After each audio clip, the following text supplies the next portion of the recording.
Semangat ya. Enggak ada kita sampai nanti enggak ada kita lagi ya, oke?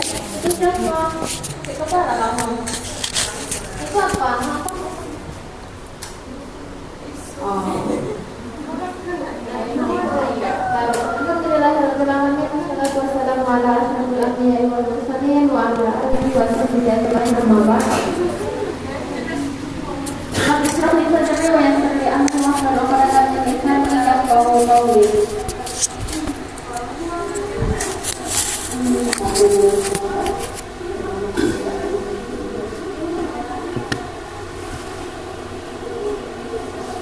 Mana 3 orang lagi?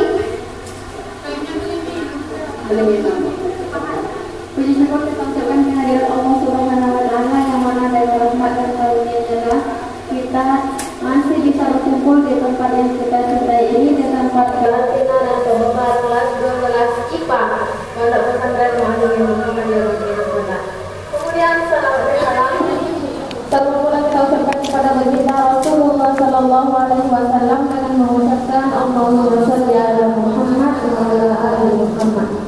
Oke, langsung saja tanpa memperpanjangkan kata-kata mukadimah, langsung saja kita masuki acara daurah kita yang ketiga. Lanjut yang keempat juga, Ustaz? Lanjut. Enggak, langsung. Jadi keluar cepat jam 3. Jam 3 ada keluar. Ya. Langsung kita masuki daurah ketiga dan keempat, jadi tanpa istirahat, tanpa jeda. Soalnya kalau istirahat cuma mungkin pusing sekitar 15 menit aja kan? Iya. Nah, langsung saja waktu dan tempat kita berikan kepada Al Ustaz, dipersilakan. Mana bagus ininya itu? Sama aja. Kalau ini putus-putus. Oh, putus-putusin aja lah. Assalamualaikum warahmatullahi wabarakatuh.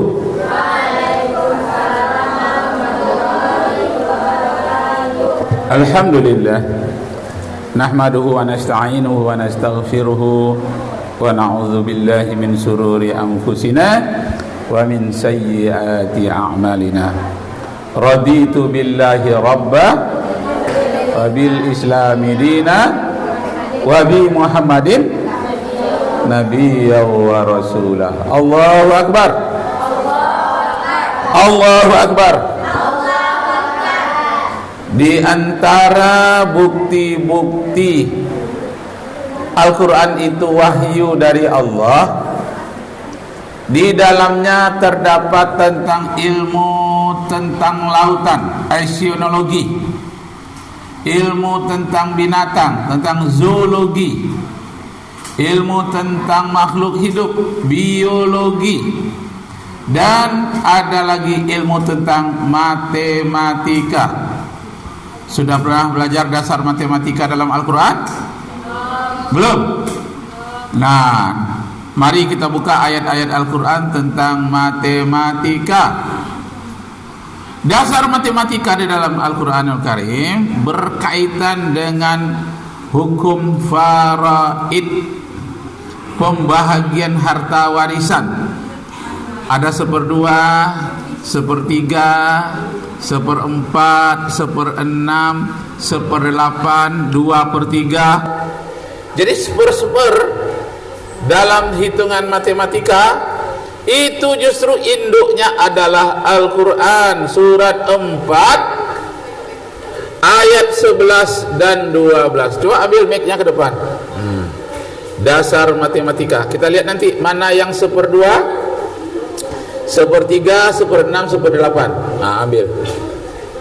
Baca artinya surat 4, surat An-Nisa ayat 11 dan 12. Baca artinya. Wah, itu. Artinya saja ya. Ya, surat An-Nisa ayat 11 dan 12. Artinya Allah mensyariatkan atau mewajibkan kepadamu tentang pembagian warisan untuk anak-anakmu, yaitu bagian seorang laki-laki sama dengan bagian 2 orang anak perempuan. Seperberapa itu? Bagian anak perempuan adalah 1/2 dari anak laki-laki. Artinya 2 bahagian anak perempuan sama dengan 1 bagian dari anak laki-laki. Itu namanya 1/2. Ada. Mulai 1/2 masuk. Terus. Jika anak itu semuanya perempuan yang jumlahnya lebih dari 2, Iya. bagian mereka Adalah 2/3 harta yang ditinggalkan. Nah, 2/3. Tadi ada 1/2, ada 2/3. Hitungan matematikanya. Lanjut.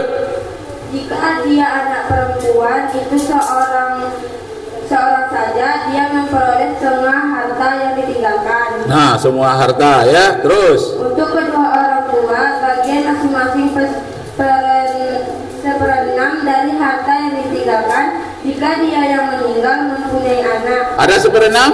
Iya, kalau yang meninggal mempunyai anak, maka dia dapat 1/6. Yang dapat 1/6 itu ayah apa ibu? Keduanya dapat 1/6. Terus. Jika dia yang meninggal tidak mempunyai anak dan dia mewarisi oleh kedua orang tuanya, Iya. saja ibunya mendapat 1/3. Nah, dapat ibunya 1/3 dari harta anaknya. Ah, itu dasar matematika yang paling mantap. Lanjut. Jika dia yang meninggal mempunyai beberapa saudara, ibunya yang mendapat 1/6. Iya, 1/6. Lanjut. Warisan tersebut dibagi setelah dipenuhi wasiat yang dibuatnya atau dan dilunasi utangnya. Iya. Tentang orang tuamu dan anak-anakmu, Iya. kamu tidak mengetahui siapa di antara mereka yang lebih banyak manfaatnya bagimu. Iya. Ini adalah ketetapan Allah. Sesungguhnya Allah Maha mengetahui lagi Maha bijaksana. Nah, itu. Lanjut. Dengarkan ya. Dengarkan. Nah. Bagimu para suami 1/2 dari harta yang ditinggalkan oleh istri-istrimu. Nah, jadi kalau kalian nanti meninggal, suami kalian dapat harta berapa? 1/2 atau 1/2. Lanjut. Jika mereka tidak mempunyai anak, jika mereka istri-istrimu itu mempunyai anak, kamu mendapat 1/4 dari harta yang ditinggalkannya. Bapak dapat 1/4 kalau istrinya meninggal. Kalau istrinya itu punya anak, baik anak dari dia maupun anak dari suami sebelumnya. Lanjut. Setelah dipenuhi wasiat yang mereka buat atau dan. Sebentar. Setelah dipenuhi wasiat itu ada lagi 1/4-nya. Wasiat itu paling tinggi bolehnya 1/3 harta. Tidak boleh melebihi 1/3 harta. Ini matematiknya jalan terus. Lanjut.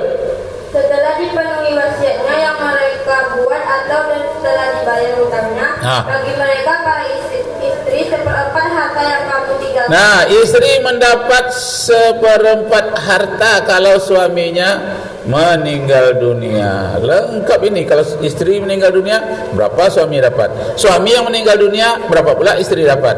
Anak meninggal dunia, berapa ayah dapat? Maknya berapa?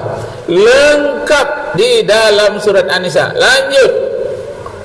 Jika kamu tidak mempunyai anak, bagi mereka para istri 1/8 dari harta. 1/8 meninggal suaminya, ternyata punya anak, maka istri tadi mendapat 1/8 dari harta. Waduh, banyak 1/1-nya. Inilah matematika terindah. Induknya adalah Al-Quran. Tapi Al-Quran bukan buku matematika, bukan, tapi induk dari perhitungan matematika. Lanjut. Setelah dipenuhi wasiat yang kamu buat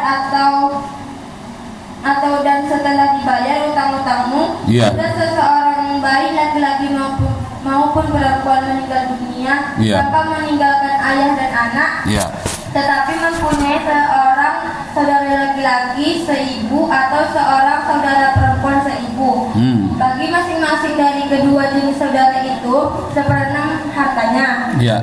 Dan tetapi jika mereka saudara-saudara seibu itu lebih dari seorang, mereka bersama-sama dalam bagiannya 1/3 itu. Nah, kongsi ya, 1/3 itu bagi-bagi sama banyak. Terus. Setelah dipenuhi wasiat yang dibuatnya atau dan setelah dibayar hutangnya dengan tidak menyusahkan ahli waris. Demikianlah ketentuan Allah. Allah Maha mengetahui lagi Maha penyantun. Habis? Nah, ada orang Amerika bertanya kepada Syekh Al-Azhar di Mesir. Kata ahli hukum Amerika, "Hei, ahli hukum Islam, mengapa kalian mengatur hukum begitu singkat dalam Al-Quran? Kalau kami pembagian harta waris itu 8 jilid, 1 jilid itu 200 lembar. Jadi kalau 8 itu kali 200 lembar, jadi berapa itu? 1600 lembar, 8 jilid. Itu baru bisa pembagian ngena semuanya. Anak, ayah, ibu, punya 1 anak, punya anak banyak. Berapa pembagiannya? Itu memerlukan buku setebal 8 jilid. Kata ahli hukum Islam yang dari Mesir, "Hei orang Amerika, ahli hukum, tahu nggak kalian bahwa dalam Islam pembagian harta waris cukup tak sampai setengah lembar?" Itu tadi ayatnya kan? Tak sampai setengah lembar, cukup pembagian semuanya. Siapa dapat 1/3, 1/8, 1/4, 1/5, 1/3, siapa 1/2, siapa, lengkap. Tak percaya saya, kata orang Amerika. Masa tidak sampai setengah halaman bisa membagi menyeluruh tentang harta waris? Kami aja 8 jilid.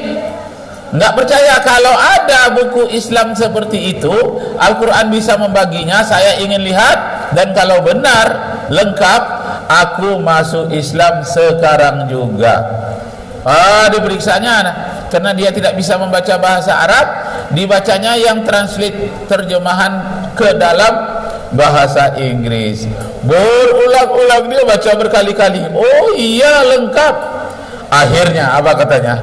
Sambil menundukkan kepalanya malu, sambil dia katakan, "I believe and I testify that there no God but Allah, and I testify that there and I believe Muhammad is his prophet."